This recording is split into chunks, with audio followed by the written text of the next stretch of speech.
Welcome back, peasants, to the Crabby Tabby Report, where I, your ever-wise, ever-judgmental feline overlord, sift through the latest human idiocy so you don't have to. Today's topic: toad licking. Yes, you heard me right. Humans licking toads. Just when I thought humans had reached peak absurdity, you lot managed to surprise me. So let's talk about these so-called magical toads that people are sticking their tongues on, as if French cuisine has taken a psychedelic turn. All right, so here's the deal.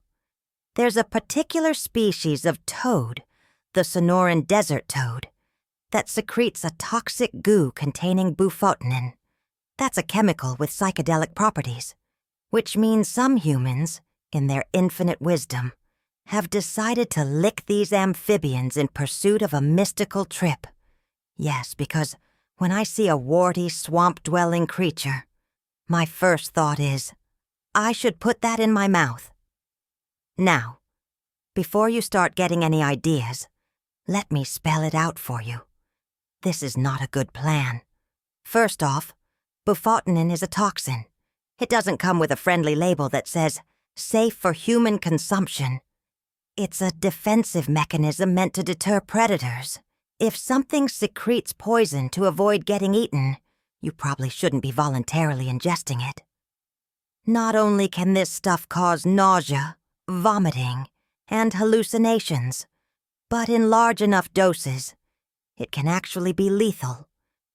Imagine explaining to the afterlife's gatekeeper that you met your end not by some noble warrior's fate, but because you French-kissed a toad.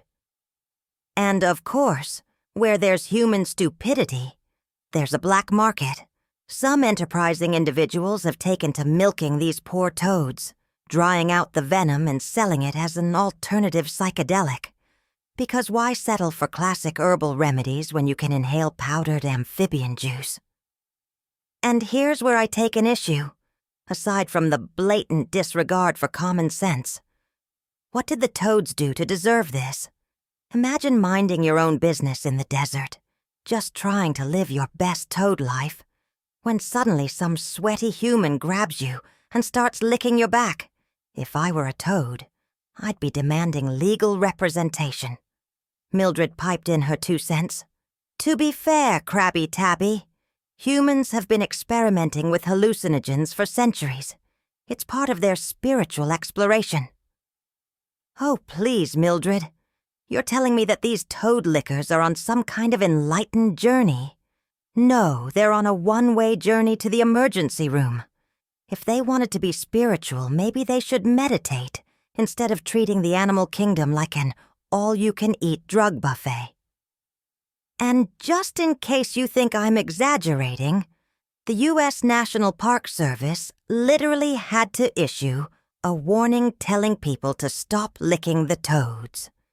You know things are bad when the government has to step in and remind you that amphibians are not meant to be consumed like some kind of bizarre appetizer. So, let's recap. Humans are once again proving that they have the common sense of a damp sponge. Toad licking is not a viable hobby. It's dangerous, it's dumb, and worst of all, it's unfair to the toads. If you're that desperate for a wild experience, go eat some expired dairy like a normal person. And if I catch anyone in my domain attempting to harass innocent toads in search of a cheap thrill, I will judge you, and I will report you to the nearest human with a brain. Now go forth, my foolish viewers, and try not to embarrass your species any further. If you enjoyed this episode of the Crabby Tabby Report, be sure to like, subscribe, and leave a comment. Or don't.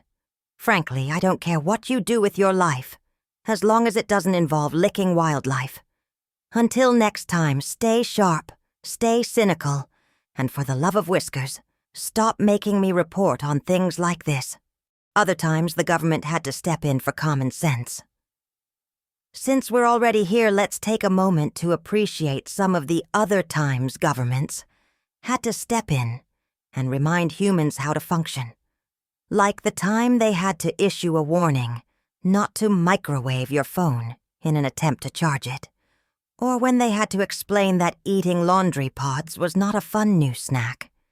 And let's not forget the ever-classic caution, coffee is hot, as if boiling liquid suddenly became a mystery. Seriously, if you need a government-issued decree to tell you not to eat poisonous soap, stick your hand in a beehive, or dry your pet in the microwave, maybe it's time to reevaluate your life choices. It really makes me wonder, if humans are the so-called dominant species, what exactly are they dominating? Certainly not the intelligence department.